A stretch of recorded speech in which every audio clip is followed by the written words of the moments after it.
Hi there! Welcome to Scott Stuff. This is not Board Games with Scott. In Scott Stuff, this is a live video recording. I'm going to make these on a regular basis. I'm going to talk about not only games, and sometimes video games, but libraries and teaching and what it's like to be a professor, and Morris dancing, and whatever else I'm doing in my life. I'm going to do these little videos. Today, though, I am going to talk about a board game. This weekend I had a chance to try some new ones, so I thought I'd tell you about one of them today. The game is called Batavia. Batavia was put out by Queen Games. It'll come out here in the U.S. through Rio Grande Games, I'm sure. It is a remake of an older game, Modern and Zeiten, where it was a market game. And so they've rethemed the game and they've put this out recently. Now, what's going on in the game is that you are investing in companies. You're going to invest in companies by playing stock certificates. And the person who has the most stock certificates out for a company controls that company. Those certificates are on small playing cards. During each turn of the game, the first thing that happens is there's an auction. You roll a die, and you put out that many cards. And then you go around the table, and everyone bids and bids and bids. And the person who wins pays out their bid to the other players. So everyone starts with the same amount of money. No new money ever comes in the game. You're only going to be transferring money between different players as the game goes on.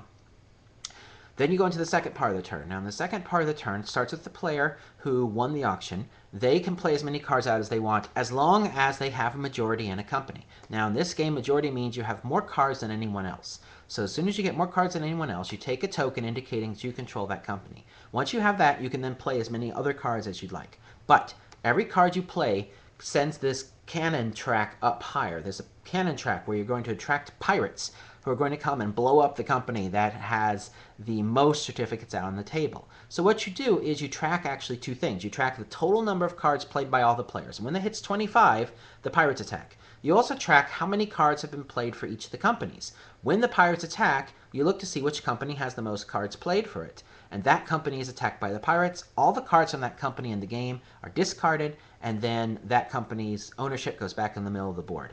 So what that does is you'll have fights for who controls that go up and up, but then the pirates come and they knock all that out, and other people can get in for cheap and start building that up again. So that was fairly clever.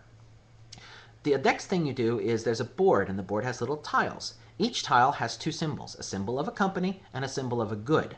You move your piece ahead on the board until you hit the next tile with the company you control, and you take that tile. And then whatever good is shown on there indicates goods that you sold via that company. And so you mark on the board with one of the little markers you have that you sold, say, coconuts to England. And so you mark that on the board. Now, at the end of the game, the player who sold the most of each of these 7 types of resources, like coconuts or marijuana, which is one of the things we called the leaves on the board, the person who sold the most of that throughout the game gets a big bonus at the end of the game. So during the game, you're trying to sell the same type of good frequently so that you can end up getting those bonuses.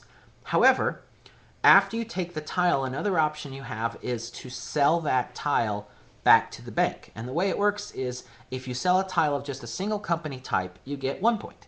If you sell 2 tiles of different companies, you get 3. If you sell 3 tiles from 3 different companies, you get 6, and it goes up from there. The trick is you can only do that sale when you take a tile off the board that is for a company you don't already have. So this introduces a pressure luck element to the game. Let's say that you've got tiles from 4 different companies, and that's worth 10 points. You could turn it in and get 10 points. Or you could hold on, hoping you can take over that 5th company and get a tile. And if you do, then you can trade all those in and get 15 points. Or you can take the 10 and be safe, because if you don't trade them in by the end of the game, they're not worth anything.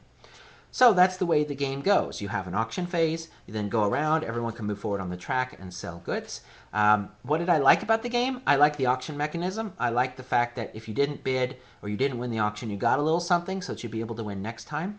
I liked that you were pushing these pirates further and further, so you could be very clever with that. You could play a couple cards that you weren't really interested in, but you want to see that company blow up to push it up to 25, and it blows up, and then you giggle, and they say bad words. But the problem I had with the game is that the theme didn't really fit with what you were doing. It didn't make a lot of sense. The game has been heavily rethemed since its original creation. I'd like to try it in the original form to see if the theme fits any better. I felt like I was pushing bits around on the board, but it didn't really feel like they were tied into what was going on. So it was a Euro game of pushing bits about with several mechanics that interlock. I'll try it again. It's not going to immediately go into my sale pile, but it's heading there. So I'll give it another shot. When I do, I'll let you know. But for me, the review is, well, a big eh. So that's it for Scott Stuff. I'll see you later. Bye-bye.